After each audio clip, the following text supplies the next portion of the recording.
नमस्कार। आज हम एक बहुत ही ज़रूरी विषय पर बात कर रहे हैं, आंत का स्वास्थ्य, मतलब गट हेल्थ। जी। हम स्वस्थ आंत स्वस्थ जीवन प्रकाशन के कुछ विचारों को समझने की कोशिश करेंगे। हाँ। कि भाई ये हमारी सेहत, खासकर इम्यूनिटी और मूड पर कैसे असर डालता है। बिल्कुल। और इसमें हमारे भारतीय खान पान का क्या रोल है, ये भी देखेंगे। हम्म। तो शुरू करते हैं।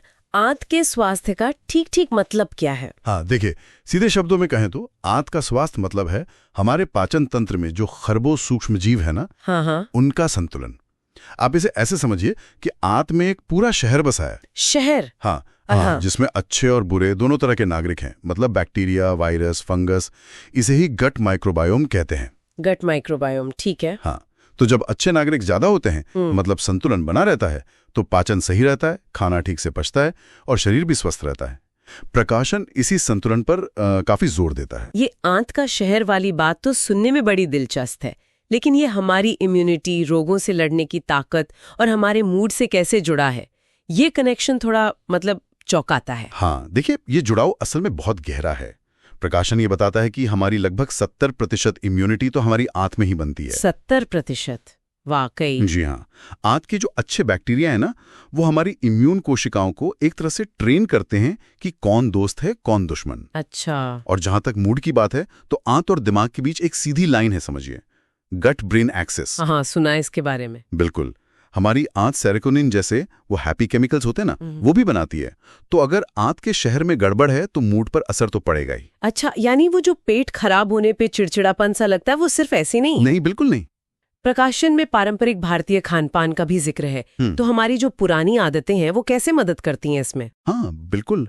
पारंपरिक भारतीय थाली तो देखिए आंत के लिए खजाना है एक तरह से। जैसे दही, छाछ या फिर इडली डोसा जैसे फर्मेंटेड, मतलब खमीर उठे हुए खाद्य पदार्थ, ये प्रोबायोटिक्स के बहुत अच्छे स्रोत हैं। हाँ, अच्छे बैक्टीरिया। बिल्कुल।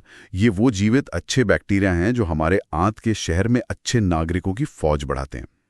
फिर दालें, सब्जियां, साबुत अनाज, इनमें फाइबर खूब होता है, जो उनका खाना है। हाँ, बिल्कुल। ये इन अच्छे बैक्टीरिया का खाना है, प्रीबायोटिक्स। प्रकाशन ये भी कहता है कि सिर्फ खाना ही नहीं, खाने का तरीका, जैसे आराम से चबाकर खाना, वो भी पाचन में मदद करता है।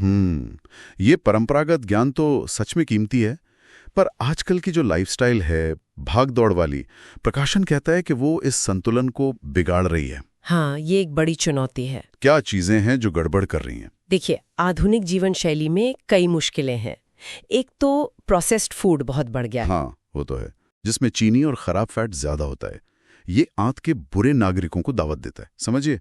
अच्छा। फिर लगातार तनाव, स्ट्रेस जो है, वो गट ब्रेन एक्सिस के जरिए सीधे आंत के माहौल को खराब करता है। और एंटीबायोटिक्स का क्या? हाँ, एंटीबायोटिक्स जरूरी होने पर तो जान बचाती हैं, लेकिन कई बार जब जरूरत से ज्यादा इस्तेमाल होती हैं तो वो अच्छे बैक्टीरिया को भी खत्म कर देती हैं। प्रकाशन इन्हें मतलब बड़े खतरों में गिनता है आंत के स्वास्थ्य के लिए। और शायद इसीलिए भारत में पेट से जुड़ी समस्याएं इतनी आम हो गई हैं, जैसे गैस, एसिडिटी, कब्ज। प्रकाशन इरिटेबल बाउल सिंड्रोम, आईबीएस का भी जिक्र करता है। बिल्कुल। गैस, एसिडिटी, कब्ज और आईबीएस, जिसमें पेट दर्द रहता है, मल त्याग में दिक्कत होती है, ये सब आजकल बहुत ज्यादा देखने को मिल रहा है। हाँ। प्रकाशन के हिसाब से इसका सीधा कनेक्शन हमारे बदलते खानपान, बढ़ते तनाव और उसी असंतुलित गट माइक्रोबायोम से है।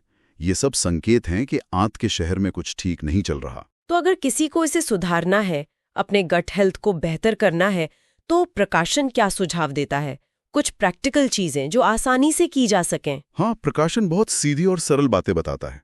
पहला, अपनी थाली में विविधता लाइए, अलग अलग तरह की चीजें खाइए। ठीक है। दही, छाछ, घर का बना अचार, कम नमक वाला, कांजी जैसे पारंपरिक फर्मेंटेड फूड्स जरूर शामिल करें। दूसरा, फाइबर बढ़ाएं। फल, सब्जियां, दालें। हाँ, मौसमी फल, हरी सब्जियां, दालें और मोटे अनाज जैसे बाजरा, रागी। तीसरा, प्रोसेस्ड फूड, मैदा, ज्यादा चीनी वाली चीजें, इनसे दूरी बनाएं। और तनाव? हाँ, चौथा, तनाव कम करने के तरीके ढूंढे, चाहे वो योग हो, ध्यान हो या बस थोड़ी देर टहलना ही क्यों ना हो।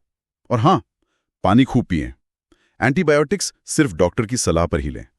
तो कुल मिलाकर देखें तो ये साफ है कि एक स्वस्थ आंत सिर्फ अच्छे पाचन के लिए नहीं है, बल्कि हमारी पूरी सेहत के लिए, हमारी इम्यूनिटी से लेकर हमारी मानसिक शांति तक, सबके लिए ये बेहद जरूरी है। और अच्छी बात यह है कि हमारी पारंपरिक रसोई में ही इसके कई समाधान छुपे हैं। बिल्कुल। इस सारी जानकारी के बाद ये सोचना तो बनता है कि हम अपनी रोज की जिंदगी में ऐसा कौन सा एक छोटा सा आसान सा बदलाव आज से ही शुरू कर सकते हैं, हाँ, जिससे हमारे आंत का ये शहर, जैसा आपने कहा, फलता फूलता रहे। शायद शुरुआत बस एक कटोरी दही से ही की जा सकती है। बिल्कुल, क्यों नहीं, एक अच्छी शुरुआत हो सकती है।